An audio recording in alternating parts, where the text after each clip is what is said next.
우리 믿음 안의 형제자매님들 반갑습니다. 저는 중국 유학생 선교센터를 섬기는 박길춘 목사라고 합니다. 행복한 목회자입니다. 그리고 참 인복이 있는 목회자입니다.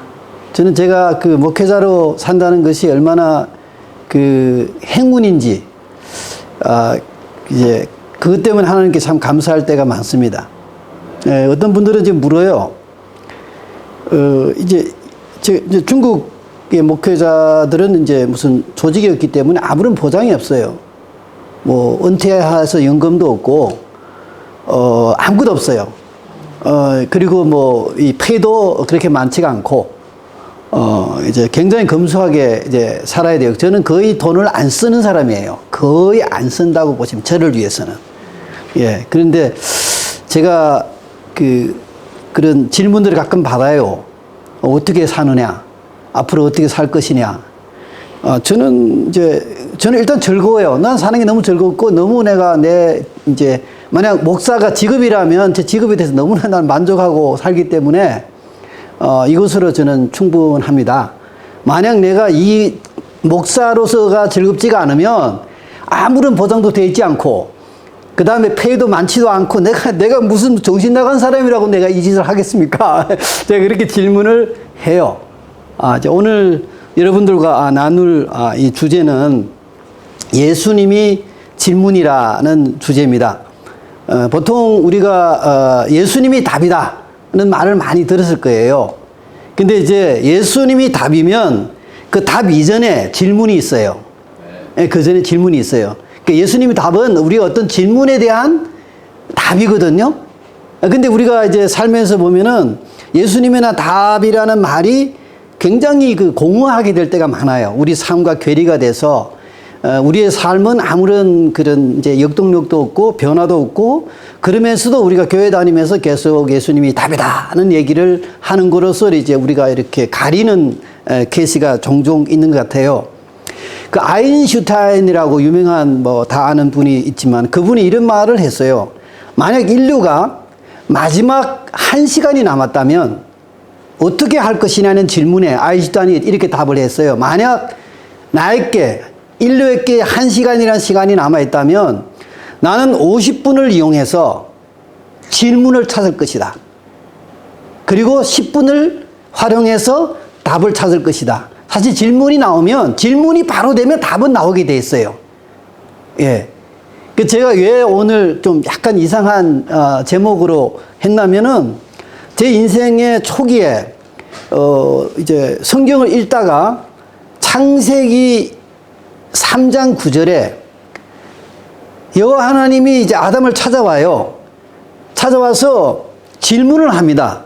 그러니까 어떤 질문을 하나면 잘 아시잖아요. 네가 어디 있느냐? 근데 제가 한 번은 읽다가 이게 가슴이 뻥 뚫리는 그런 이제 경험을 했어요. 이게 저는 아담한테 질문이 아니고 저한테 질문하는 거예요. 하나님께서. 내가 지금 어디 있느냐?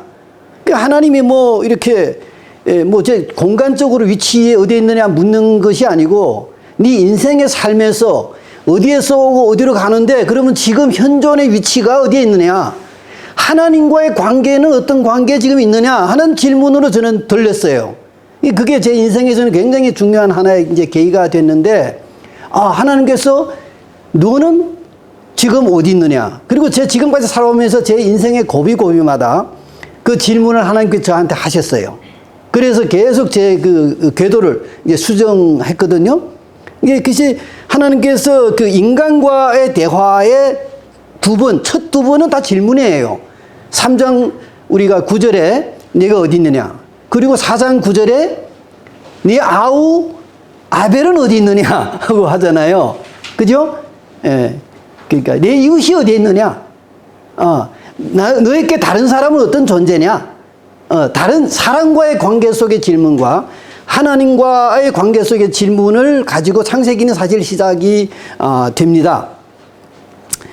누가복음 5장을 보면은 우리가 이렇게 찾아오시는 예수님을 보게 됩니다. 베드로를 찾아오시는 예수님을 보게 되는데요. 창세기 이제 3장에도 보면 저는 그때 제가 뻥 뚫리면서 하나님이 나를 찾아오셨구나. 하나님이 나를 찾아오셨구나. 말씀으로 나를 찾아오셨구나. 질문으로 나를 찾아오셨다는 것을 저는 깨달았어요. 굉장히 제가 복 있는 사람이죠.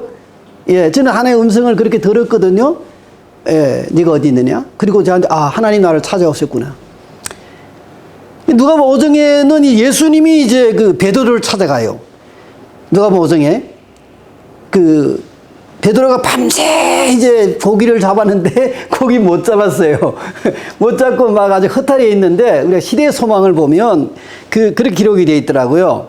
그러니까 이제 베드로가 밤새 고기를 잡고 고기를 못 잡은 거가 뿐만 아니라 밤새 고기 잡으면서 고민을 한 거예요. 어떤 고민을 했냐면 베드로가 침례 요한이 지금 감옥에 있어서 그 침례 요한이 어떻게 될까 하는 그 고민 때문에 굉장히 이제 다운되어 있는 상태였어요. 베드로가. 거기에다가 고기도 이제 안 잡히는 거예요. 밤새 수고했는데. 그러니까 업으로서의 삶으로는 실패입니다. 업으로서는 고기를 잘 잡는 것이 성공 아니에요. 예. 근데 업으로서 고기를 못 잡았다는 것은 실패예요. 그런 실패한 베드로한테 예수님이 찾아와요. 근데 예수님이 찾아오기 전에 보면 예수님이 설교를 하십니다. 그 전에 많은 기적을 행하고 설교를 하는데 재미난 게 성경에는 예수님이 어떤 설교했던 설교 말씀 얘기가 안 나와요. 무슨 얘기만 나오냐면 베드로를 찾아온 얘기만 나와요. 그리고 실패한 그 베드로를 찾아오셔서 실패한 베드로한테 어떤 얘기를 던지냐면은 오른편에 깊은 곳에다가 그물을 내리라고 이제 말을 해요. 깊은 곳에. 깊은 곳에. 근데 이제 여러분 상상해 보시죠. 이 대화가 굉장히 재밌어요. 이 고기 잡는 거는 누가 전문가예요? 베드로가 전문가예요. 예수님은 목수예요. 그러니까 뭐 무슨 가구를 짜거나 뭐 이런 데는 예수님이 이제 전문가인데 완전히 비전문가가 와서 전문가한테 고기를 어떻게 잡으라 얘기를 제가 그 얘기를 저는 이 성경 얘기를 가지고요. 많이 읽었을 뿐만 아니라 설교도 많이 했어요. 근데 저는 할 때마다 저는 이제 덤마다 새로운 게 이 희귀해요. 왜냐하면, 무슨 얘기냐면, 이제, 예를 들면 제가, 여기에 지금 요리를 아주 잘하는 신라호텔의 1급 요리사인데, 저는 평생 밥을 못 해본 사람이에요. 근데 신라호텔의 여특급 요리사한테 요리를 이렇게 하라 한가 같거든요. 그렇잖아요. 근데 그렇게 말씀을 하는 예수님도 저는 좀 아주 이상하고, 근데 또 그거를 받아들이는 베드로도 참 이상해요. 그렇잖아요. 우리가 정상적으로는 이 상황을 이해하기 어렵거든요. 그러나 어떤 그런 상황이 발생을 했어요. 그리고 베드로가 예수님의 어떻게 보면 얼굴을 봐서 체면을 살려주기 위해서 당신 말씀대로 하리이다 하고, 근데 그물을 던졌는데 어떻게 됐어요? 엄청난 많은 고기가 막 걸린 거예요. 예, 막 그 배가 막 약간 막 아래로 깔아앉을 정도로 막 고기가 많이 잡혔어요. 그랬을 때 베드로의 반응이 뭐냐면, 예수님, 저는 죄인입니다. 나를 떠나 주시옵소서. 나는 죄인입니다. 예수님의 신성을 경험한 거예요. 그리고 말씀을 순종했을 때, 말씀대로 했을 때 그 따라오는 어떤 하나님의 창조를 베드로가 사실은 경험을 했어요. 근데 그 전에 베드로가 경험한 것은 실패였습니다. 그죠? 그리고 고민입니다. 저는 청년들한테 종종 고민을 깊이 하라는 얘기를 자주 해요. 아마 힘들어하는 청년들이 찾아오면 잘된 일이다. 좀 더 고민하라. 치열하게 고민하라. 철저하게 고민을 하라. 예? 벼랑 끝까지 고민하라. 저는 그런 조언들을 가끔 합니다. 왜냐하면 제 인생도 저는 그렇게 살아왔기 때문에 우리가 고민하고 번민하고 괴로워하고 힘들고 심지어 절망 속에 빠질 때 하나님께 찾아오시거든요. 그럴 때 우리 인생이 막 열리고 완전히 새로운 그 길이 보입니다. 그래서 저는 그 깊은 곳에 그물을 내리라는 얘기가 단순하게 그물을 내리라는 얘기가 아니라 우리 삶에서 우리가 실패했을 때, 우리가 좌절하고 우리가 넘어졌을 때, 우리가 길이 이제 막혀서 나가지 못할 때 하나님이 사실 우리한테 주는 고민은 그걸 도피하지 말고 도망하지 말고 거기서 끝까지 지키라는 것입니다. 그래서 예수님이 그 실패한 예수님이 십자가에서 돌아가시고 이제 부활하신 다음에 어떻게 보면 그 당시 예수님을 따르던 제자들은 다 실패한 거예요. 왜냐면 자기네 우두머리가 처형당했잖아요. 그리고 자기네 모든 사역이 끝난 거예요. 근데 예수님이 그리고 얼마나 그 예루살렘 성을 떠나고 싶겠어요. 도망가고 싶겠어요. 예수님 제자들이. 근데 예수님 한 얘기가 너희는 예루살렘을 떠나지 말라. 그리고 이곳에서 성령을 기다리라. 고 이제 사실 예수님께서 주문을 하는 것을 우리가 볼 수가 있습니다. 저는 이제 시골에서 태어났어요. 이제 기차도 없는 그런 시골이에요. 그런데 제가 운 좋게 좋은 아버지, 어머니를 만나서 이제 그리고 또 좋은 때를 만났어요. 어떻게 좋은 때를 만났냐면 이제 제가 이제 고등학교를 졸업할 때쯤 돼서 이제 중국에서 대학 입시를 해보겠어요. 수능을 해보겠다고요. 그 전에 한 문화대학원 10년 동안은 수능이 없었고 다 추천제로 갔거든요. 근데 이제 수능을 해보니까 자기 노력이나 실력 가지고 갈 수가 있잖아요. 또 마침 또 우리 아버지가 이제 교장 선생님이에요. 그러니까 그리고 또 마침 그 시골 학교였지만은 우리 선생님들이 다 사범대 나오고 정말 훌륭한 선생님들이었어요. 너무 훌륭했어요. 그래서 제가 이제 그 시골에서 하여튼 이제 그 해에 이제 제가 우리 그 현이라고 여기 말하면 뭐가 되는 거예요? 군 비슷한 거기서 제가 수석을 했어요. 대학 입시에 수석하고 그리고 저는 문과로 수석했어요. 제가 이제 조선족인데 중국으로 문과 수석을 했어요. 해서 이제 북경에 이제 대학을 가게 됐는데 우리 그 현에서는 아마 이제 문화대혁명 후에는 처음으로 북경에 대학을 간 사람이에요. 제가. 그러니까 굉장히 좀 어때가 교만할 만한 뭐가 있잖아요. 예. 그리고 이제 이 대학 공부도 제가 그때 16살이었어요. 근데 16살에 대학을 졸업할 때는 20살이었습니다. 그러니까 정말 이렇게 아나무인이죠. 물론 겉으로는 굉장히 겸손한 척 했지만은, 근데 이제 제가 이제 사회 진출을 해서 살면서 굉장히 이제 그 고민과 갈등을 많이 했어요. 왜냐하면 시골 소년이 상상하던 세계가 아니었거든요. 그러면서 이제 인생에 부딪히는 많은 문제들 가지고 고민하고 갈등하고 심지어 참 삶이 무의미하다, 공허하다, 살고 싶지 않다. 이런 것들을 굉장히 제가 경험을 한 그 10년을 했어요. 이제 그리고 그 사이에 제가 이걸 달피하기 위해서 다시 이제 또 공부를 하고 제가 지금 돌아보니까 저는 이제 제 도피처 혹은 이제 도망을 항상 저는 많이 했는데 도망하는 건 공부하는 거예요. 왜냐하면 제가 유일하게 잘하는 게 공부 잘하거든요.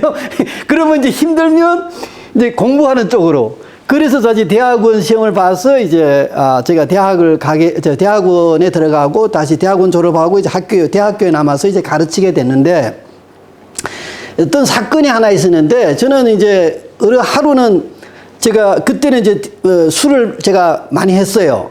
그리고 이제 대학교 부근에 이제 그런 우리 말하자면 작은 상점들 편리점에서 중국에는 편리점에서 이제 이렇게 간단하게 술도 마실 수 있고 그래요. 이렇게 라면도 끓일 수 있고. 근데 하루는 그에 가서 친구하고 있는데 우리 대학의 어떤 교수 꽤나 유명한 교수님이 이제 그게 왔는데 저희 보고 술 한 잔 달라는 거예요. 술 한 잔. 근데 손이 버들버들 떨리는 게 술 중독이에요. 굉장히 그때 제가 푸득 드는 생각이 그럼 나중에 내 인생이 그렇게 될 건가? 나도 그럼 나이가 들고 이제 교수가 되고 그리고 이제 되면은 저분처럼 내가 될 그 생각하니까 굉장히 이게 소름이 돋더라고요. 내가 이렇게 살아야 되냐? 근데 그러면서 굉장히 제가 좀 많이 그때는 굉장히 이렇게 이렇게 살도 찌고 밤새고 하여튼 놀고 마시고 이렇게 살았어요. 그 상황을 타개하기 위해서 물론 고민도 많이 했지만은 죽을 수는 없고 최소한 내가 부모님 전에 내가 먼저 죽으면 안 되잖아요. 근데 제가 모든 사람이 동경하는 삶, 제가 그 어린 나이에 20대 그 나이에 대학 그 당시만 해도 이제 대학교에서 가르치면 굉장히 그거였어요. 그리고 대학교에서 저는 대학 총장 우리 말하면 이제 준비하는 팀에 들어갔거든요. 중국에는 그렇게 이제 이렇게 사람 키워요. 그러니까 제가 이제 학문 쪽으로 좀 뛰어나고 해서 그때 20대 때 벌써 제가 외국에 다니면서 국제학술회에 참석하고 한중 수교전에 저는 한국에 와서 그 대학교에 와서 이제 국제 학술 세미나도 참석하고 그러니까 굉장히 잘 나간 거예요. 그러니까 사람들 밖에 보기에는 굉장히 잘 나가는데 내 스스로의 삶은 지금 골마 터지고 살 마음이 없는 거예요. 뭐 사는 의미도 없고 뭐가 잡을 수 있는 게 없어요. 예, 그러면서 이제 건강이 완전히 망가졌어요. 망가져서 이제 그때 때마침 만난 게 이제 그 김홍식 장로님이라고 그때 중국에 와서 요양원을 세우고 거기서 이제 만나서 제가 이제 예수님을 이제 받아들이고 그렇게 이제 삶의 어떤 방향이 바뀌었어요. 근데 저는 그때 겉으로는 성공했지만 안으로는 실패의 연속이었어요. 왜냐하면 사람들이 다 부러워하는 걸 내가 가지고 막 했지만 내 스스로 안에서는 점점 이게 썩어 나가는 거예요. 그럴 때 저는 지금 그 당시 잘 몰랐지만 지금 돌아보면 하나님은 김홍식 장로님이라는 어떤 그 평신도 작업 선교사를 통해서 저한테 다가온 거예요. 그리고 그분을 통해서 제가 간증이 교회에도 진짜가 있구나 하는 간증이었어요. 왜냐하면 그전에도 제가 대학교에 있고 이미 저는 성경을 읽은 지가 오래됐어요. 성경, 불경 이제 닥치는 대로 이제 많이 읽었거든요. 신앙은 안 했지만. 그래서 그때 이제 선교사들이 저한테 접근한 분들이 굉장히 많아요, 사실은. 근데 제가 볼 때 이 선교사들이 하나같이 시원치 않아요. 제가 볼 때.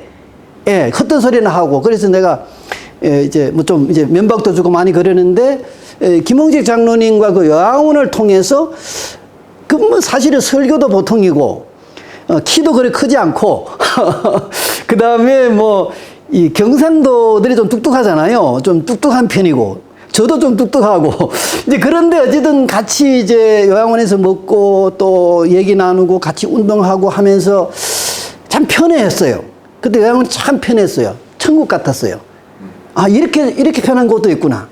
그리고 야, 이분은 진짜다, 진짜. 그러니까 진짜 이 크리스찬이다. 이제 그게 아마 계기가 돼서 제가 하나님에 대해서 다는 모르지만은 이제 예수님을 이제 받아들이고 제 인생에 이제 삶이 이제 궤도가 수정이 됐고 또 그것 때문에 결국은 제가 대학교에서 나올 수밖에 없는 입장이 됐어요. 근데 그 사이에 어떤 사건이 있었냐면 어떤 일이 있었냐면 제가 이제 여기 대학교에서 가르치고 대학원을 나왔기 때문에 그 삼육대학에서 이제 중국어 그 디파트먼트 쪽에서 이제 그 교수로 와서 이제 5년 계약으로 가르치면서 이제 신학을 이제 무료로 공부시키는 이제 특혜를 줬어요. 그 당시만 해도 그거는 굉장한 겁니다. 90년대 초예요. 이제 수교 금방 했을 때거든요. 그래서 뭐 우리 아내는 뭐 좋아서 뭐 날리고 저도 뭐 괜찮다고 이래서 이제 수석을 이제 그 유학 수석을 이제 하는데 하루는 이제 제가 기도를 했어요. 좀 기도할 줄도 몰랐지만 이제 뭐 어쨌든 기독교인은 기도해야 된다는 걸 알잖아요. 그래서 제 나름대로 기도를 하는데 하나님께 저한테 주신 음성이 뭔지 아세요? 창세기 3장 9절이에요. 내가 지금 어디 있느냐. 그리고 이제 저한테 주신 말씀이 이제 마태복음 13장에 나오는 말씀, 내가 무엇을 보러 나갔느냐. 그 비단 옷을 입은 사람들은 왕궁에 있다. 뭐 하여튼 그런 게 저한테 딱 들려오더라고요. 그때만 해도 성경을 잘 뭐 깊은 거는 몰랐지만은 그러면서 제가 이제 생각을 했어요. 내가 왜 삼육대학을 가려고 하느냐. 멋지잖아요. 그리고 뭐 신학도 무료로 공부할 수 있고 또 뭐 한국 가서 좋은 페이를 받고 사택도 제공한다 하고 티켓도 제공해주고 뭐 그 당시면 너무 좋은 거예요. 그런데 그럼 내가 왜 예수님을 믿고 내가 교회에 왔느냐 하는 그 하나님의 그 질문, 내가 어디 있느냐. 그럼 내가 지금 예수님과의 관계, 이 관계상에서 네가 어느 위치에 와 있느냐. 그러면 네가 지금 삼육대학 가려고 하는 것은 그러면 이게 하나님께 진짜 원하시는 거냐. 그런 것들을 계속 생각하다가 며칠 지나니까 생각이 없어지더라고요. 갈 마음이 없어졌어요. 저도 이유는 모르고 갈 마음이 없어져요. 그래서 제가 우리 아내한테 난 별로 가고 싶은 마음이 없는데 그러니까 그래도 제가 감사한 게 우리 아내가 잘 흔쾌히 이게 따라줬어요. 흔쾌히 따라줬고 그 다음에 제가 이제 편지를 보내서 죄송합니다. 제가 갈 수가 없게 되었습니다. 그리고 제가 사실은 선택한 게 바닥으로 내려가자. 예수님은 이제 바닥으로 하늘에서 땅으로 내려오고 땅에서 왔는데 땅에서도 갈릴리로 내려갔잖아요. 가장 그 안 좋은 동네로. 그래서 그러면 제가 이제 그 사실 그러면 이제 학교라는 어떤 그 안전한 테두리를 벗어나서 이렇게 가지 못했다면 그러면 이제 제가 그때 이제 선택한 것이 이제 사회로 나온 거예요. 근데 사회 나오려면 이제 먹고 살아야 되잖아요. 그 취업하려니까 취업이 안 돼요. 한 3개월 뛰다니는데 그 취업이 안 돼요. 그 취업이 안 되는 이유를 가만히 생각해 보니까 이제 머리도 조금 이제 여기서 이제 조금 빛이 나고 그 다음에 보통 이제 사람한테 기가 있잖아요. 그럼 이제 딱 상대하면 기가 아마 이게 감당이 안 되는지 모르겠지만 어쨌든 취업이 안 되더라고요. 그래서 굳이 할 수 없어서 창업을 한 거예요. 제가. 그 후에는 계속 먹고 살기 위해 창업을 한 거예요. 그러면서 이제 하나님께서는 여러 가지 참 은혜를 많이 줬는데, 이 창업을 하면서 저는 이제 교회는 섬겼죠. 왜냐면 제가 그 모본이 이제 그 평인도 사역자, 평인도 작업선교사로 있는 김홍식 장로님이 제 모델이었기 때문에 교회는 계속 섬겼는데, 근데 재미난 거는 이제 90년대 후기에는 이제 제가 창업을 했는데 장사가 너무 잘 되는 거예요. 돈이 너무, 어디 찌르면 돈이 막 나와. 찌른데 뭐 돈이 막 나와요. 막 돈이 막, 주체할 수 없이 돈이 막 벌리더라고요. 그러니까 이게 사람이, 이 겉으로는 겸손한 것 같지만 속으로는 내가 뭐 하나님 뜻이 내가 뭐 기업인이 돼야 되는 건가 이렇게 제가 이제 생각을 한 거예요. 그래서 뭐 MBA MBA 공부도 하고 막 스스로 막 그쪽 분야로 공부를 많이 했어요, 사실은. 그리고 뭐 그때 회사도 이제 몇 개가 되고 정말 너무 잘 나갔어요. 그런데 사스 때 이제 한 방에 갚버린 거예요. 이제 그때 제 나이가 이제 40대 초반이었어요. 예. 한 방에 가고 이제 부채를, 어쨌든 천문학 숫자의 부채를 제가 안게 됐어요. 저는 그 전까지 굉장히 교만했던 게, 제 같은 사람은 부채를 질 이유가 없어요. 첫째, 검소하게 저는 살아요. 거의 저는 돈을 안 쓰는 사람입니다. 검소하게 살고. 그렇게 돈을 벌 때도 저는 거의 돈을 안 쓰는 사람이었거든요. 아주 검소하게 살고. 뭐 술, 담배 안 하고, 바깥에 여자 안 하고, 도박 안 하고. 그러니까 제가 망할 이유가 없는 사람이에요. 저 같은 사람은 절대. 그런데 망하더라고요. 그래서 제가 후에 이해해서, 이게 보통 계약서 쓸 때 불가항력이라는 게 있잖아요. 그 조문이. 이게 불가항력적인, 그런 어떤. 그래서 제가 그 빚을 갚는, 게 7년을 걸렸어요. 그 시간은 정말 지옥 같은 삶이었어요. 정말 이게 죽는 것보다 더 어려운 삶이에요. 사실 죽는 게 내가 볼 때 오히려 쉽지. 예. 한 분은 이제 약간 뭔가 하면 이제 우울증 환자도 있고, 한 분은 이제 제가 높은 층집에 있는데 이렇게 층집에서 이제 문 내려서 아래를 내려다 보면 그게가 천국에 너무 편해 보여요. 너무 편해 보이는 거예요. 그런데 재미난 게 그날 어떤 일이 있었냐면 옆에 어떤 도시락, 우리 사무실에 이제 도시락을 이제 이렇게 배달하는 어떤 청년이 이제 그때 엘리베이터 옆인데, 창문 옆이 엘리베이터 옆인데, 도시락 청년이 이제 내 옆에 오더만, 왜 살아야 되는지 모르겠다고 이제 이런 말을 하는 거예요. 그 청년이. 그래서 제가 빠득 정신이 든 거예요. 그래서 그 다음에 그 청년을 이제 사무실로 데리고 들어가서 이제 물 따라주고 이제 대화를 한 거예요. 왜냐하면 그 청년, 어쨌든 제가 모르는 청년인데, 그리고 이제 물 따라주고 뭐 얘기 좀 나누고 좀 격려를 하는 위치로 간 거예요. 왜냐면 제가 그때 장로로 있었거든요. 그래서 장로로 이제 신분이 돌아온 거예요. 사실은 제가 죽고 싶었어요. 그런 경험들을 이제 하면서, 근데 더 힘든 거는 제 때문에 우리 가족들이 힘들어하는 거. 혼자면 괜찮은데 가족들이 다 같이 힘들어하면 그 시간에 7년이란 시간을 해서 어쨌든 계속 창업하고 해가 그 빚을 다 갚았어요. 한 7년 만에 이제 갚았는데, 그 마지막 제가 갚은 게 부동산을 한 거예요. 사실은 팀이 있어서 부동산으로 사실 마지막에 빚을 갚았는데, 그때 그 팀들이 굉장히 좋아서 돈을 이제 버니까 우리 그럼 계속 제가 좀 무슨 이제 기획하고 그 다음에 무슨 이제 홍보하고 이런 걸 제가 잘해요. 그쪽에 많이 전문화된 사람이에요. 그래서 이제 우리 팀들이 그럼 우리 같이 부동산 쪽으로 우리가 사업을 하자. 부동산 잡지도 만들고 뭐 이렇게 해서 하자. 뭐 그렇게 됐는데 그때 또 하나님께서 어떤 사람을 보냈어요. 그 누가 왔냐면 김우기 장로님이 그때 그 요양원을 처음에 파송한 그 요양원이 미국의 이등벨리 요양원이에요. 그 이등벨리 요양원의 원장님하고 그 팀 멤버들 10명인가 11명인가 그 백인들이에요. 이렇게 온 거예요. 왔어요. 북경에 와서 저를 이제 찾았거든요. 그래서 저희도 접대했는데 그 장로님은 저한테 요양원 하는 걸 굉장히 원했어요. 직접 말은 안 하지만. 근데 제가 아예 저는 요양원이 얼마나 쉽지 않은지 알거든요. 그 뒤에서 골수를 빼는 노력을 하는 걸 이 24시간 환자와 같이 있는다는 거는 그 보통 사람이 못 해요. 그걸 모르는 사람은 요양원 하겠다 다 그래요. 아니, 저는 못 합니다. 저는 그런 믿음도 없고 한 주에 한 번 교회 가 사람 만나는 것도 쉽지 않은데 내가 24시간 환자들하고 있는다는 건 도무지 할 수가 없습니다. 그러나 내가 뉴스타트로 은혜를 받은 사람이기 때문에 뉴스타트를 위해서 뭔가 하고 싶습니다. 그래서 했던 게 이제 뉴스타트 잡지를 그때 했고, 그 다음에 이제 후에 이제 건강 학원이라고 이제 전문대예요. 이제 그런 것들을 제가 사실은 하게 되었습니다. 해야 되는데, 그분들이 이제 찾아온 것이 제 인생을 바꿨어요. 왜냐하면 저는 이제 비즈니스가 돈을 더 많이 벌어서, 내가 실패했지만, 다시 내가 넘어진 자리에서 일어나가 성공할 수 있다. 남자로서 본때를 보여주고 싶은 거예요. 저는 그게 굉장히 강했어요. 그런데 이제 그분들이 찾아오면서 제가 감동받은 게 뭐냐면, 백인들이 온 거예요. 그 이등벨리 요양원 원장이 다 백인들. 그때 이제 우리 그 요양원에 파송한과 스포팅 했던 팀들이 백인들이거든요. 그때 제 마음이 울컥하는 그 뜨거운 게 올라왔어요. 그게 뭐냐면, 김우식 장로님이야 무슨 우리 같은 동포 아니에요. 그런데 저 백인들은 내하고 무슨 하등의 관계가 없는 사람이잖아요.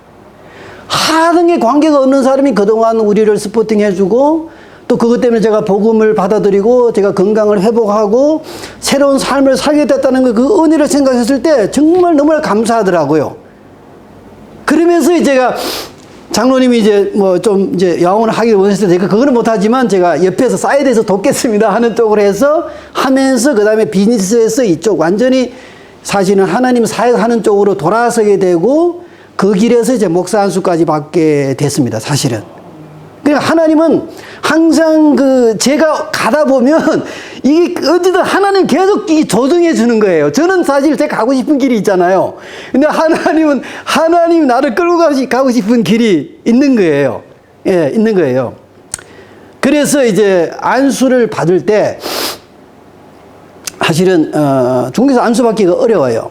저는 신학교 나온 사람도 아니고, 무슨 솔직히 말해서 무슨 이렇게 말 잘하는 사람도 아니고, 그런데 어쨌든 아주 특이하게 안수를 이제 받게 되었는데, 그러니까 안수식 할 때 이제 따구산 교회에 있는 목사님이 하는 얘기가 우리 아느냐고 저보고 우리 수천 명 되는 교인이 당신을 위해서 수년간 기도했다고 그 회사 다 망하라고. 그래 내가 아니 좀 나한테 잘 얘기해서 목사 나 우리가 전문 풀타임으로 좀 사역하는 걸 원했으면 좋은데 나는 개고생했다고 어떻게 이럴 수가 있느냐. 그러니까 이 목사님 웃으면서 당신같이 교만한 사람이 그 사업 망하지 않으면 절대 안 한다고 할 수가 없다고. 그건 저는 감사해요. 물론 제가 다시 그런 삶을 살려면 저는 절대 안 살아요. 너무 힘들어요. 다시는 그런 삶을, 그거는 진짜 죽기보다. 저는 지금 정말 가진 것도 없고, 불확실한, 이제 어떤 확실한 것이 없는 속에 살지만은, 빚이 없다는 것만 해도 저는 천국이에요. 너무 감사해요. 빚 없이 산다는 거. 뭐 얼마 더 벌고, 얼마나 더 가지는 게 아니고, 빚 없는 것만 너무 감사한 거예요. 하나님께서 항상 저한테 그런 질문으로 은혜를 줬어요. 그래서 이제 교회를 이제 제가 또 북경에서 우리 전족교회를 개척을 했어요. 그것도 우연하게 긴 얘기를 제가 줄여서 일단 개척해서 저는 회사를 하던 사람이잖아요. 그럼 몇 개 회사 하던 사람이에요. 그러니까 교회도 회사처럼 제가 하려고 막 의욕을 막 이렇게 하는데 안 되더라고요. 안 돼요. 예, 교회가. 그래서 제가 옛날에 영길교회에서 이렇게 제가 섬길 때는 그때 전체 분위기가 너무 좋았어요. 왜냐면 그 분위기는 그때 요양원 분위기였어요. 천국 같은 분위기였어요. 교회도 너무 행복했고. 근데 여기 새로 시작하가 제가 회사식으로 좀 막 경영, 뭐, 하여튼 이런 걸 해서 이제 막 하려고 하는데 안 돼요. 교회가 안 되더라고요. 그래서 어느 날 이제 기도를 또 하는데 창세기를 펼치는데 역시 그 창세기 3장 9절에 가서 제가 또 시선이 멈춘 거예요. 네가 어디 있느냐. 그게 저와 말씀 사이의 관계. 제가 말씀과 멀어진 거예요. 사실은 어떤 소위 말하자면 그 매니지먼트, 그런 경영 이론, 회사를 어떻게 운영하고 이런 쪽, 물론 그 노하우도 중요한 건 하지만은 저는 말씀과 상당히 멀어지고 내 힘으로, 내 방식대로, 내가 경험한 대로 이제 하려고 했던 거예요. 그래서 이제 창세기 3장 9절 말씀, 내가 어디 내나 말씀이 저를 다시 끌어들였어요. 그래서 그때 내가 내린 결심이 뭐냐면요. 내가 이제는 말씀대로 해보겠다. 만약 말씀대로 해서 안 되면 때려치우겠다. 제가, 하나님, 내가 당신 말씀대로 해서도 안 되면 난 때려치우겠다. 그 깊은 데로 가서 검을 내리라 해서 베드로가 많은 고기를 잡았는데 저도 말씀대로 한번 이렇게 해보겠다. 그렇게 결심을 제가 사실은 했거든요. 근데 그 말씀대로 이제 하는데 그때 마침 좋은 책이 하나 있었어요. 그때 이제 그게 한국 시르빈 협회에서 이렇게 많이 찍어서 많이 배포한 책이에요. 뭐 지방교회의 부흥과 이제 목회부장이 쓴 책인데 지방교회 무슨 부흥과 무슨 그런 책이에요. 그 책을 해서 제가 이제 힌트를 받아서 제자 훈련을 해야 되겠다. 그리고 교회는 훈련소가 돼야 된다. 그래서 이제 제자 훈련을 이제 해야 되겠다 하고 이제 딱 눈이 그리고 이제 제가 제자 훈련에 관한 책도 하나 중국어로 번역해서 중국 교회에다 배포를 해줬어요. 근데 제가 그러니까 그 생각은 그래 됐는데 역시 저는 교회에 이제 12그룹으로 나눴어요. 12팀으로 나눠서 팀장 임명해서 그러니까 보스처럼 한 거예요, 제가. 보스가 돼서 1팀, 2팀, 3팀, 4팀, 12팀까지 딱 했어요. 멋있잖아요. 그래서 도표도 쫙 만들어서 너무 멋있는 거예요. 그런데 이제 진행해 보니까 안 돼요.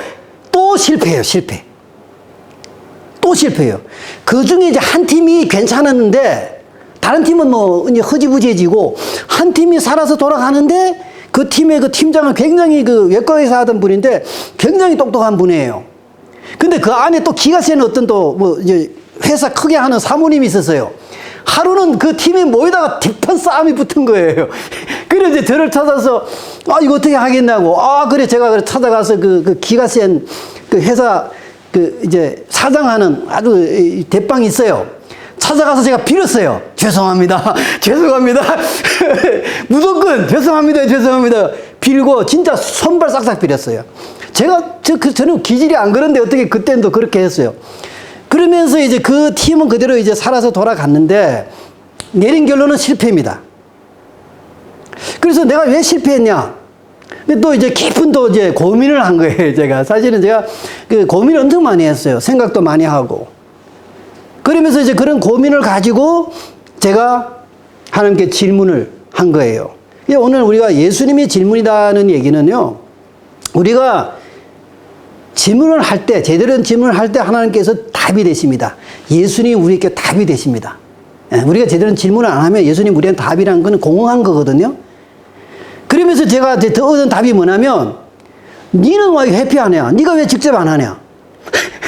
제가 소그룹을 직접 해야 되는 게 아니고 나는 이제 남을 시켜서 보스처럼 한 거예요. 근데 사실은 제가 두려움이 있어요. 어떤 두려움이 있냐면, 저는 이렇게 사람들을 상대하는데 굉장히 약해요. 사람들을 사귀는 걸 두려워하는 사람이에요. 혼자 있는 걸 좋아하고, 혼자 독서하고, 묵상하고, 음악 듣고, 혼자 이제 산책하고, 저는 그걸 좋아하는 사람이고, 사람들 상대하고, 사람들 많은데 웅성한 데 가는 걸 저는 별로 굉장히 스트레스가 오는 사람이거든요. 예. 그리고 사람 만나서 무슨 말을 어떻게 해야 될지도 잘 저는 모르는. 그러니까 제가 소그룹을 한다? 자신이 없어요. 두려운 거예요. 그걸 자기도 모르게 회피한 거예요. 근데 이제 그 소그룹은 분명 옳은데 해보니까 실패했잖아요. 그리고 깊은 고민 후에 이제 진짜 하나님께 매달려서 하나님, 내가 하나님 말씀대로 하려면 무조건 이거는 소그룹으로 해서 가야 되는데, 왜냐하면 예수님의 모델이, 예수님이 3년 반 동안 한 게 12제자를 훈련한 거거든요. 그것밖에 없어요. 예수님이 한 거는 그것밖에 없거든. 한 가지밖에 없어요. 그러니까 다른 사람도 가서 뭐 치유해주고 뭐 했지만은 그건 다 12명한테 뭐예요? 현장 교육을 한 것이거든요. 예수님 모든 관심과 초점은 그 12명한테 있었던 거예요, 사실은. 예. 그러니까 예수님을 따르는 제자들과 군중이 있었잖아요, 군중. 예. 그 예수님은 모든 초점이 이제 제자들 한테 박힌 거예요. 그러니까 제가 알아요, 그 원리를. 저도 인정하고, 나도 그렇게 해야 되겠다. 제자 훈련해야 되겠다. 마침 또 그 좋은 시르벤 협회에서 나온 좋은 책이 있어서 굉장히 저는 막 고무대가 했는데 실패한 거예요. 저한테 또 고비가 생겨. 내가 직접을 해야 되는데 자신이 도무지 없는 거예요. 그래서 하나님께 제가 매달려서 하나님 도와주십시오. 나를 불쌍하게 여겨주십시오. 나는 정말 못합니다. 나는 사람 상대하는 거 자신 없습니다. 내가 뭐 설교하고 가르치고 이건 다 되는데, 예? 그리고 남을 시키고 이건 다 되지만 내가 직접 하는 거는 정말 자신 없습니다. 근데 하나님께서 저한테 그때 보여주신 사실은 그림이 기도원 용사였어요. 기도원 용사. 예.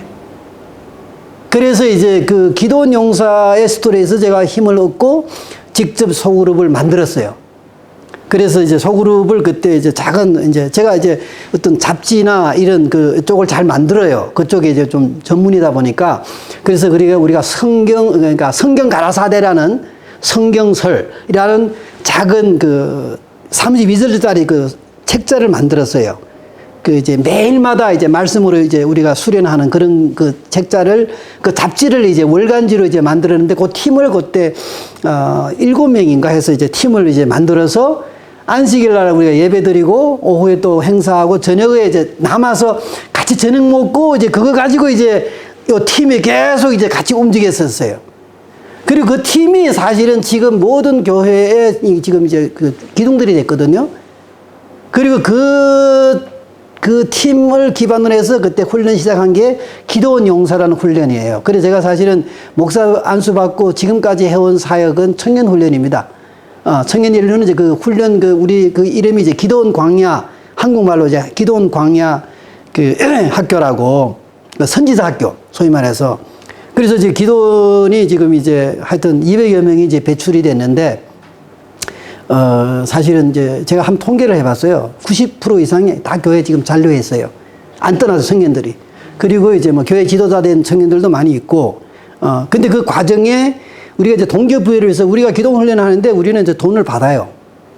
학비를 받거든요. 그 당시 한 반달 월급.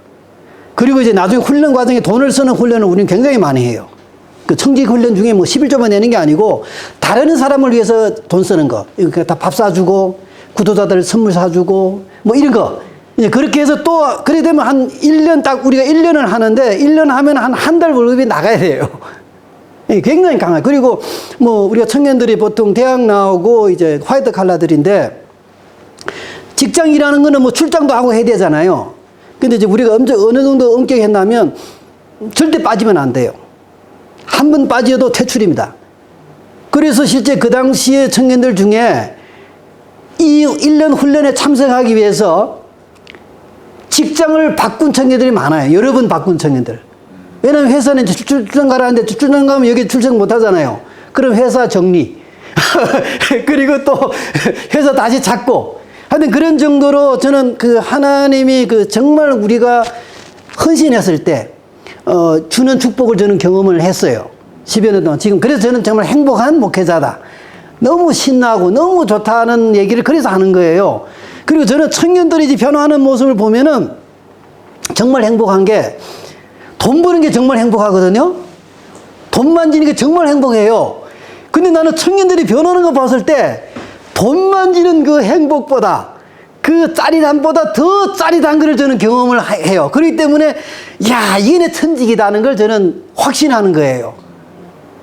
그 청년들보다 항상 하는 얘기가 이 세상에 뭐가 제일 좋은 줄 아냐? 청년들이 말 안 해요. 속에 있거든요. 내가 말을 대답을 해요. 이 세상에 가장 좋은 거는 돈이다. 가장 좋은 게 돈이다. 햇빛 아래서. 근데 너희는 돈보다 더 좋은 것을 만나야 된다. 너희가 만약 돈보다 더 좋은 것을 만나지 못하면 너희는 돈에 노예로 살 수밖에 없다. 평생 돈에 이렇게 휘둘리고 저렇게 휘둘리고 살 수밖에 없다. 그래서 우리 훈련은 돈보다 더 좋은, 더 멋있는, 더 훌륭한 그분을 만나는 것이다. 그 예수님을 만나야 된다. 그렇게 이제 동기부여를 사실은 하거든요.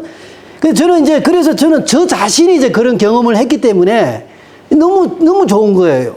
그 지금까지 뭐 사실 실제 현장에 들어가면 엄청 힘들어요. 청년들 말도 안 듣지, 이게, 근데 그럼에도 불구하고 계속 견제할 수 있던 힘은 바로 제가 고민을 하고 실패를 통해서 정말 번뇌하고 힘들어하는 와중에 정말 하나님께 질문하고 또 하나님의 음성을 제가 듣고 그렇게 제가 힘을 얻고 지금까지 온 거예요. 그래서 저는 예수님은 답이다. 당연하죠. 그러나 그 답 이전에 뭐가 있어요? 질문이 있다는 것입니다. 우리가 보통 노선배 성령을 얘기하는데 그리스도인 선교봉사 그 책의 25장에 보면 이런 말씀이 나와요. 신자들이 하나님의 동역자가 되는 진정한 의미를 체험함으로 깨닫게 될 때 하나님의 성령이 풍성히 임할 것이며 온 세상은 하나님의 영광으로 환하여질 것이다. 우리가 하나님의 사업에 온전히 헌신할 때 하나님께서 그의 성령을 한량없이 부으심으로 그것을 인정하실 것이다. 그러나 이제 중요한 겁니다. 그러나 교인들의 대부분이 하나님의 동역자가 되지 않는 한 성령을 부으시는 일은 없을 것이다. 제자훈련은 교인들의 대부분을 하나님의 동역자로 만드는 사역입니다. 저희는 이제 그 후에 교회를 많이 개척했어요. 왜냐하면 이제 우리가 매번 기도원 용사가 1년 훈련하면 그 훈련 과정으로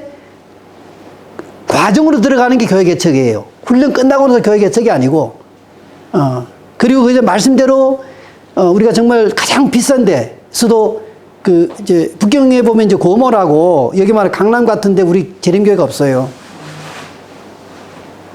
그래서 우리가 이제 한 번은 숙제가 그거예요. 거기다 교회를 개척하는 거거든요.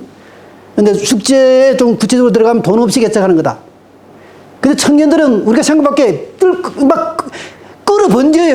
이게 우리가 보통 우리가 어떤 편견을 갖고 있는데 많은 장로님들이 물어요. 돈 받고 청년들 우리는 보통 교회는 재림교회는 다 무료로 하거든요. 청년들 훈련은. 너네 돈 받고 하는데 어떻게 청년들이 다 가냐. 그 다음에 돈 없이 어떻게 교회를 개척하냐. 이게 근데 다 모든 걸 챙겨주고 교회 개척을 하면 동기부여가 안 돼요. 청년들은. 너네가 아무것도 없이 오로지 기도로서 하나님을 의지하고 교회를 개척하라. 그래, 애들이 이제 나가서 어디야, 숙제니까, 장소 찾으니까 다 집세를 달라 할 거 아니에요. 집이 엄청 비싼 거예요, 또. 강남 같은 지역이니까. 그래, 또 돌아와서 그거 가지고 기도해요. 간절히 기도해요. 그러면서 하고 의논해요. 목사님, 이게 돈 없이 어떻게 합니까? 그럼 저 성경을 펼쳐요. 예수님 안에서 내가 모든 것이 다 가능하다. 말씀 믿을 거냐, 내 말 믿을 거냐, 이제 이런 식으로 저는 계속 도전을 주는 역할을 했거든요. 그럼 애들이 또 뭐 방법 없잖아요. 훈련받는 입장이고, 저는 이제 교관이니까 또 기도를 해요. 애들이. 기도하고도 또 나가요. 그리고 또 돌아와서 기도하고, 또 아이디어 찾고, 그러다가 이제 하루는 어떤 애가 어떤 아이디어가 떠올랐냐면, 혹시 그 지역에 우리 교인이 하는 무슨 업소가, 회사나 뭐 업소가 있으면 그 빌려가 할 수 있지 않냐? 그런 얘기를 딱 하는 거예요. 한 청년이. 머리가 좋아요. 내가 그래서 바로 그것이다. 그 다음에 걔들이 막 아까 또 찾아보니까 어떤 그 우리 제일 큰 교회에 어떤 자매님 거기서 영어 학원을 조그맣게 운영하고 있었어요. 아, 그 정보를 갖고 온 거예요. 그래서 이제 저보고 가서 좀 말해달라는 거예요. 그래, 안 돼, 난 몰라. 나는 너희가 직접 찾아라. 그래서 애들이 또 뭐 이렇게 사람 찾고 해서 자매님 찾아간 거예요. 애들은 막 이렇게 두근다끈하는 심정으로 갔는데, 그 자매님이 하는 얘기가, 너무 좋다. 너무 좋다. 이 장소가 하나님의 경배하는 장소로 순수해진다면 나한테는 영광이고 너무 좋다. 그러니까 애들이 얼마나 행복하겠어요. 막 와서 막 환호성 부르고, 그러니까 애들이 새로운 경험을 한 거예요. 새로운 세상을 열어본 거예요. 우리가 상식과 경험과 우리가 알고 있던 그 세계가 아닌, 정말 하나님께서 함께 했을 때, 성령이 임했을 때 경험하는 새로운 그 세계를 경험한 거예요, 애들이. 그리고 그 교회는 지금까지 잘 운영되고 있습니다. 그리고 그 교회가 후에 또 하나를 교회를 또 개척, 다시 새로운 교회를 하나 북경대, 청와대 쪽에다 또 하나 개척해서 파송을 했어요. 그래서 저는 이제, 왜 대부분 교인들이 동역자가 되어야 된다고 하냐면, 그리고 제가 이 예언의 신의 말씀을 정말 내가 좋다고 생각하냐면, 우리가 그 경험을 했기 때문에. 그래서 우리는 항상 하는 얘기가, 처음에 올 때는 손님이다. 두 번째부터는 우리 가족이다. 가족이니까 빗자루로 들라. 와서 그저 귀동냥이나 하고 헌금 좀 하고 갈 사람은 저 큰 교회 가라 그래. 큰 교회. 우리 여기 오지 마라. 저는 좁거든요. 그 사람들 이해 못해요. 어떤 목사가 교인을 쫓아보내요. 아, 저는 그래요. 왜냐면 그런 사람들이 많아지면요, 교회 구경꾼들, 소위 말하면 성경에서 말하는 군중들의 교회 많아지면 그 사람들이 다 길을 막아요.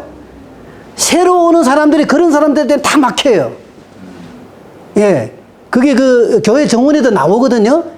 헌신하지 않은 교인들 때문에 하나님의 말씀, 하나님의 그 메시지가 막히고 그 다음에 무효로 된다는 그 정언의 말씀이 있어요.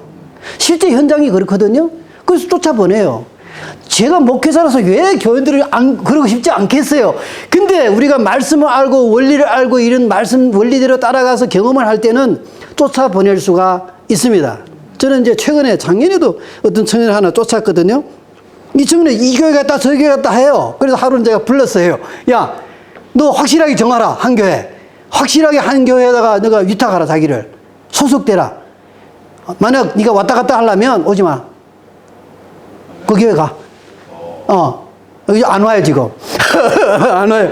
가끔 한번 놀러 와요. 그러니까 이제, 그래도 상처를 잘 안 믿는 이유가, 우리가 진심으로 기도하면서 이렇게 우리가 하게 되면은요, 하나님께서 그 일을 다 이렇게 해주더라고요.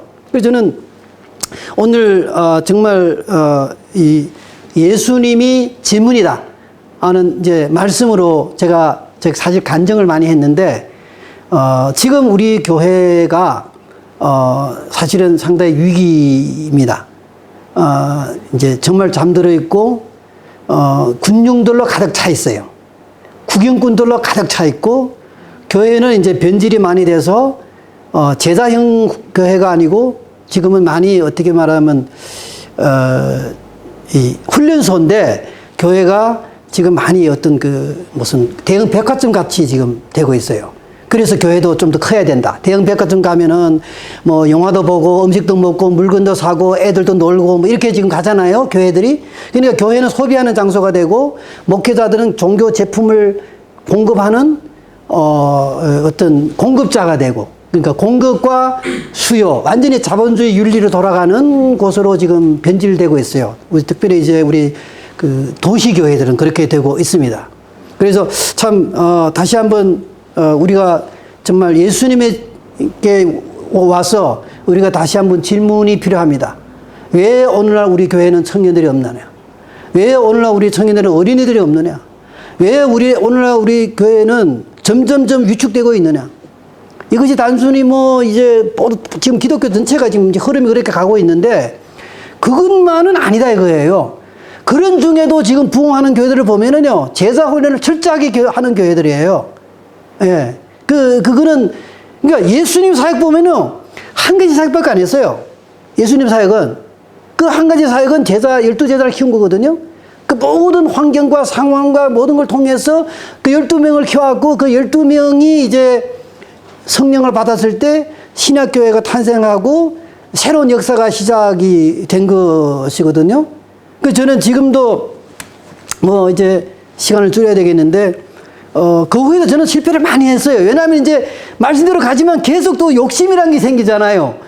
그러니까 뭐 제자 훈련 외에도 또 하고 싶은 게 많아요.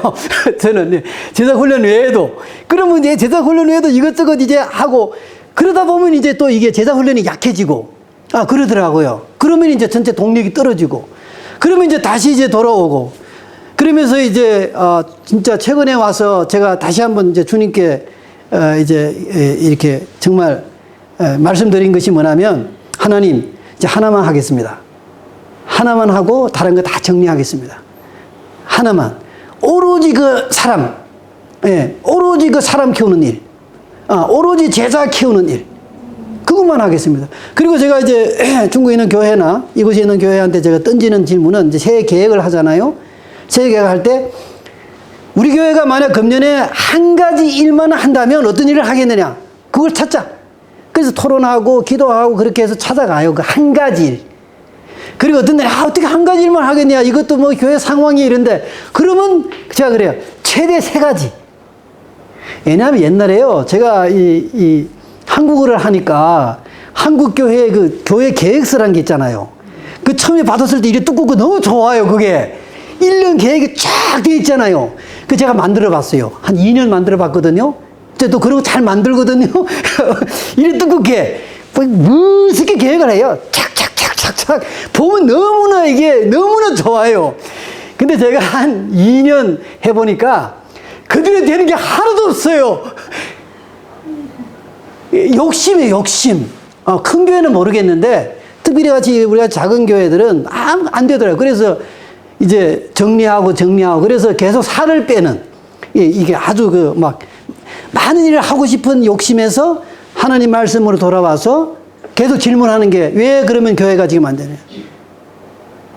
왜 안 되냐? 한 번 제가 이화원 공원에 갔는데,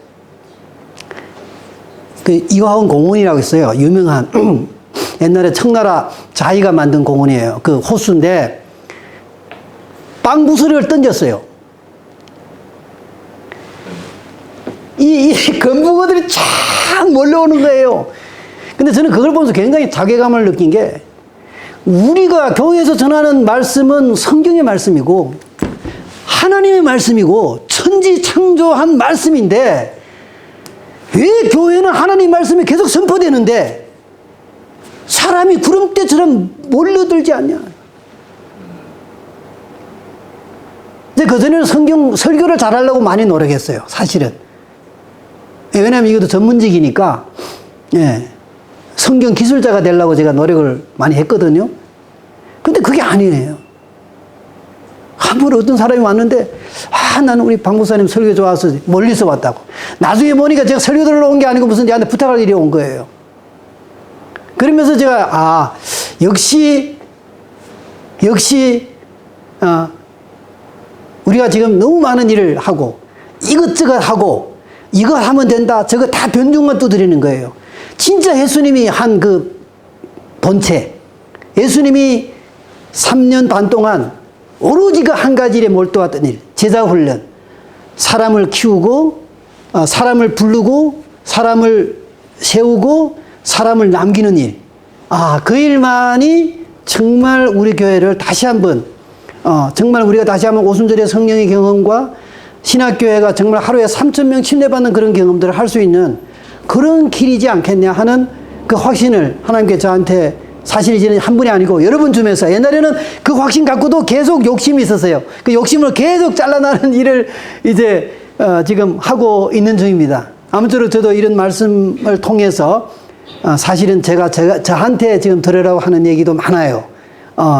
욕심에서 좀 벗어나서 말씀대로 그리고 부단히 우리가 문제가 됐을 때 질문을, 바로 된 질문, 하나님이 듣기를 원하는 질문, 정말 예수님이 했던 질문, 내가 어디 있느냐? 내 이웃은 누구냐? 내 이웃은 어디 있느냐? 하는 질문이 오늘 여러분들의 귀에 임하기를 간절히 바라면서 오늘 말씀을 마치겠습니다. 예, 우리 기도하겠습니다. 하나님, 저희가 정말 너무 멀리 와 있습니다. 다시 한번 주님께 주님의 말씀으로 가까이 갈 수 있도록 인도하여 주시옵소서.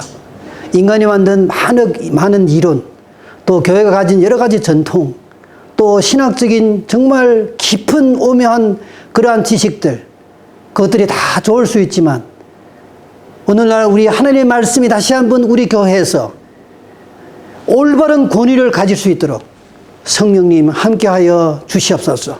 그리고 저희에게 그 말씀에 온전히 순종하는 그 마음과 또 훈련받을 수 있는 그러한 마음을 허락하여 주시옵기를 예수님 이름으로 감사하며 기도드렸사옵나이다.